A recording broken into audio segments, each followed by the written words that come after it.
welcome on board the Rich Planet Starship, broadcasting from somewhere high above the Earth. I'm Richard D. Hall. This week's show is a double bill about the animal mutilation phenomenon. In the first hour, I will be screening a talk I gave in Kirkcaldy, Scotland in May 2010 about the animal mutilation phenomenon and our government's blatant attempts to cover up the facts. At 9 p.m, for the first time on UK television, or indeed anywhere, I report on an incredible horse mutilation case discovered recently in East Sussex. These shows are not for the squeamish and contain graphic images of animal injuries, particularly after 9 p.m. in the Sussex Report. Brace yourself for the truth.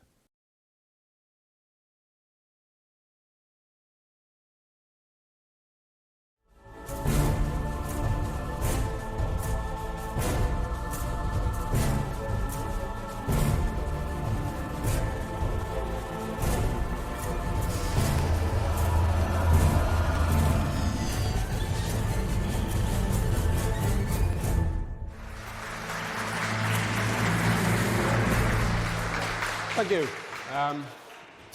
I'm Richard D. Hall, and I'm going to be talking about animal mutilation and the government cover-up. Now, my background is in engineering. I became a chartered electrical engineer in 1998.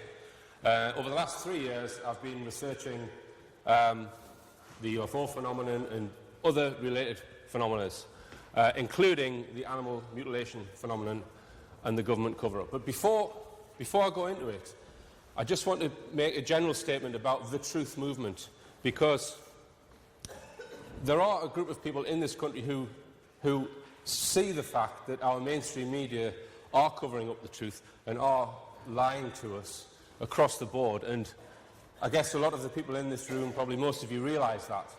But I just want to point out that you're actually a very, very tiny, tiny minority of people.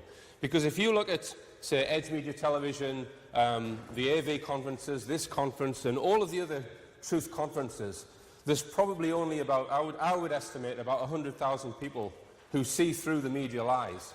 It's not a big number in the UK, because there are 61 million people in the UK.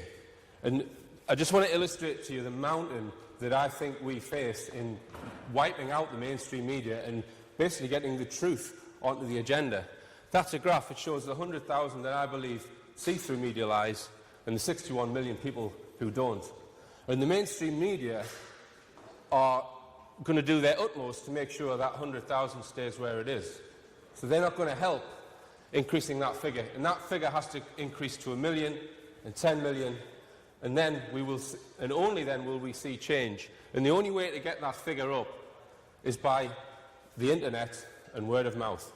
And it's down to us, basically. So when you go away from this conference, you know, join some of these new truth groups that are coming up on the internet. There's a lot of them springing up all over the place.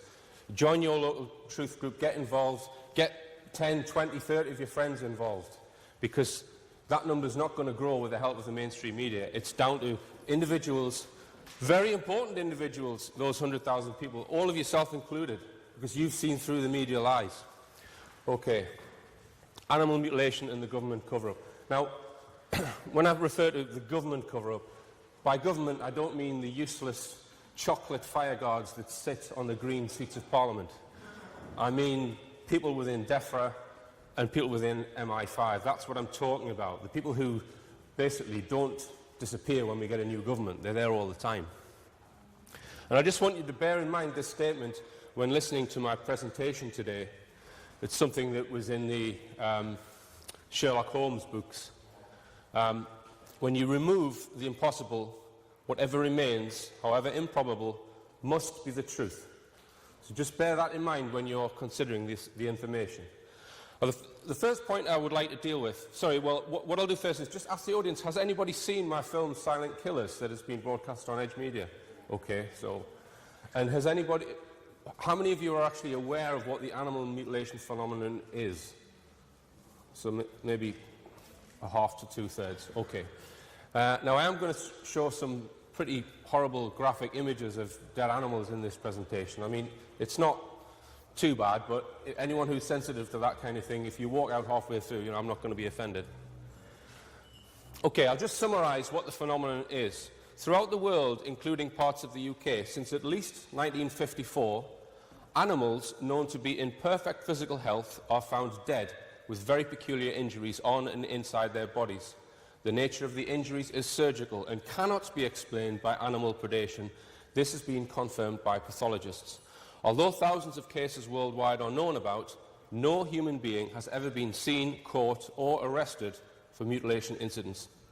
Bright orange or white spheres of light are sometimes witnessed in the areas where animals are found. So that's a summary of the phenomenon. Okay?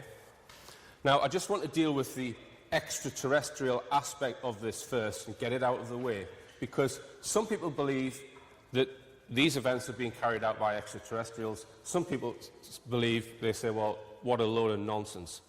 Whichever camp you're in, it actually doesn't matter. The information I'm going to present to you is important to everyone, because without question, there is something extremely peculiar going on in this country with animals, and our government are covering it up. What the source of the problem is, nobody knows. Perhaps there are people within some of these secret government groups who do know, but nobody outside of those groups knows. So I don't want to get into an argument over whether it's an extraterrestrial phenomenon or not.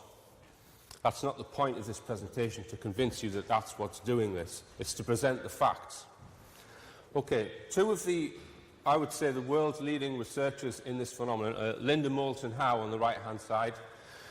She investigated this in the early 1980s. She made a film about cases in America, basically, of animal mutilation. And her film, A Strange Harvest, was released in 1981. It won an Emmy Award. And David Caton in the UK has been investigating cases since 1997. David Caton is ex-RAF. He worked at British Aerospace for 28 years. He had a very responsible position when he retired. He devoted his life to investigating animal mutilation.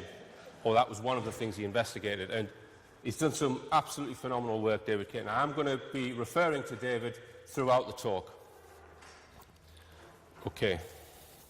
Now, when an animal attacks another animal in a predatory type scenario, the animal that's trying to escape, its heart's pumping fast. So generally, a fox or whatever will go for the neck, and blood is spilt basically because of the struggle. And predation attacks like this, they're a mess. So you have blood on the ground, you have blood on the carcass, and it's generally the throat. So it's blood and guts, and there's a mess. And these incidents, none of them are anything like this. Okay, so just pointing out what predation looks like. Now, just over a year ago, I made contact with the Animal Pathology Field Unit, who've been investigating these cases for the last 10 years. And it's not easy for them because the government are covering up, and I will come on to that.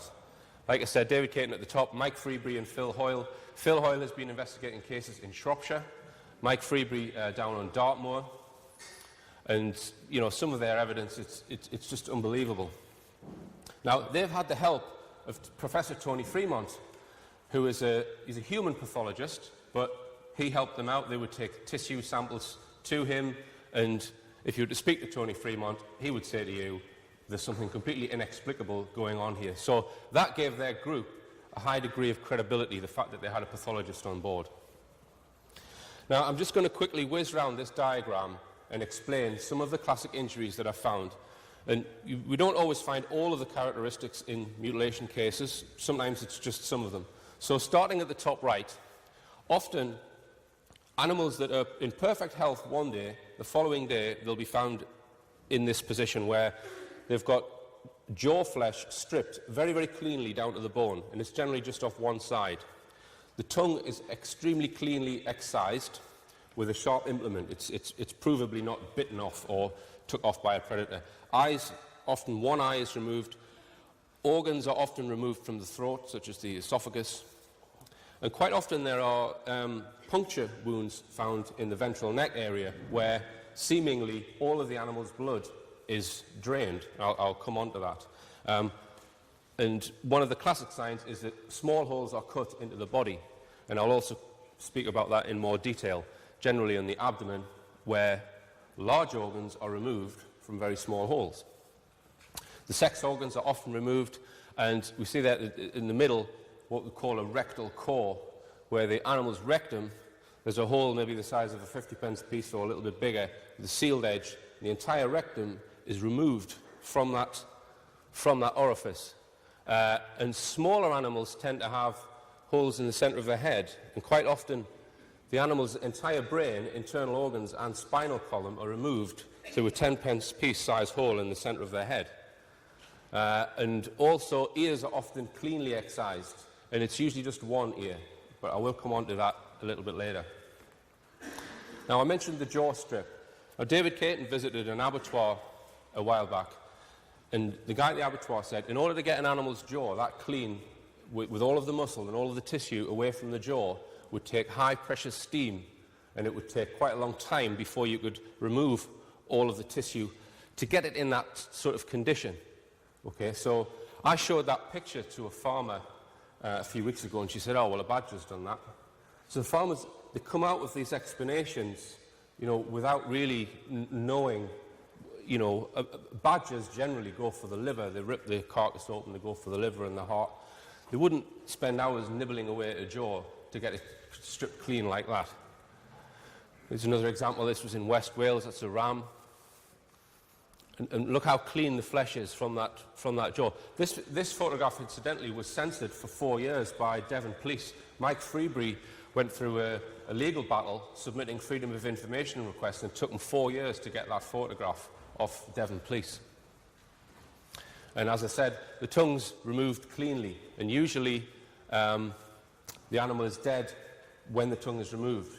This is shown because there's no blood in the mouth. So the heart wasn't pumping when the tongue was cut off.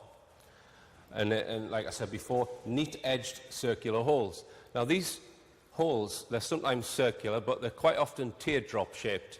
If you just look to the left-hand side on that diagram, I'll zoom in a little bit, you can see it's sort of a teardrop-shaped hole, and quite often the edges are sealed in a way that wouldn't occur if it was just made with a sharp implement. So some pathologists that have got involved with this, and it's very few, believe that either a very sharp knife or laser has been used along with high heat, and it's the high heat which creates this almost perfect seal. And this next case, this was a lamb, and you can, if you just zoom in there, the fur around the wound has actually been, you know, moved or taken off as if it's been prepared for surgery. So that provably that has not been, you know, done by an animal. And this animal had internal organs removed from a hole which appears to be too small for those organs to fit.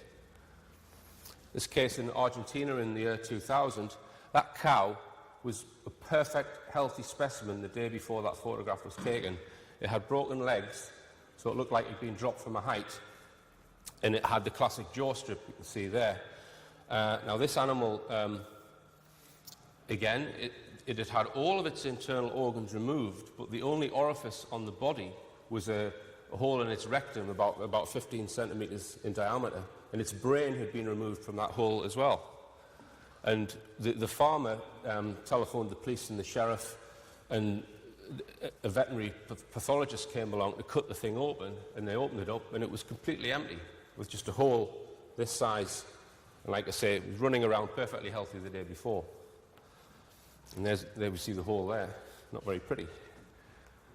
Okay, and like I said, ears are often removed, cleanly excised, and quite often it's just the one ear. And the same with the jaw strip, quite often just one side. And in this particular case, an ear was removed, and as farmers do, they tag their animals with these tags which go through the ear. Whatever had done it had no need for the tag, so they just left that on the ground. But the carcass was there with no ear.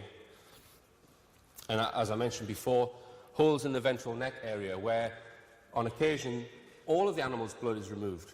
Now, when an animal dies, if it's got a wound, it will pump out about 60% of its blood before its cardiovascular system collapses and it dies. So there's always blood left in the body. But some of these bodies, they have no blood left in them. There's no blood on the grass, there's no blood on the carcass, no blood in the carcass. So some kind of technology has to have been applied in order to remove all that blood. The heart isn't capable of pumping it out. Okay. So here are some of the characteristics. There's never any traces of blood on the ground, never any tracks or footprints near or around these cases. Often they're in remote, inhospitable locations. And as I said, lights are sometimes witnessed. Now, helicopters are also sometimes witnessed. So people pass this off, they say, well, the lights were helicopters. Okay? And on many occasions, they probably are helicopters. But you might say, well, are the helicopters chasing the orbs? Or are the helicopters tidying up after whatever is doing this? So it's not necessarily the military people in the helicopters that are carrying out these attacks. And occasionally, Phil Hoyle in particular has found ground markings near locations of where mutilations have taken place. I've got some photographs. This one, it's about 6 meters in diameter, so about a foot wide. We'll just zoom in on it there. And apparently, the grass doesn't grow for years and years afterwards. It becomes very baked. Okay. Now, and again, it's not just farm animals. Tony Dodd, he passed away last year, he wrote this book, and he was a police sergeant in North Yorkshire, and he was interested in the UFO phenomenon, and he became sort of if anyone had a mutilation case, it would get sent to Tony Dodd. So he had many, many cases in Yorkshire, and he said that he would sometimes, there would be a field where there would be a fox, a badger, and a sheep, all mutilated. So there's no kind of relationship between the animals. It wasn't just sheep. So sometimes it was wild animals as well, and occasionally domestic animals. It's a worldwide phenomenon. There have been cases in Argentina, a lot in America and Scandinavia. And this is the one thing that intrigues me the most, and that is the fact that they are very, very covert in nature. Nobody has ever been witnessed, ever been arrested, shot with a shotgun, seen running away, ever. And there are thousands of instances of this kind. No one's ever been caught. We'll come on to that. And there are hotspots of activity. It's not happening everywhere. There's a hotspot which is just west of Shrewsbury. There's a hotspot on Dartmoor, and in the past there's been hotspots in the Whitby and Scarborough area.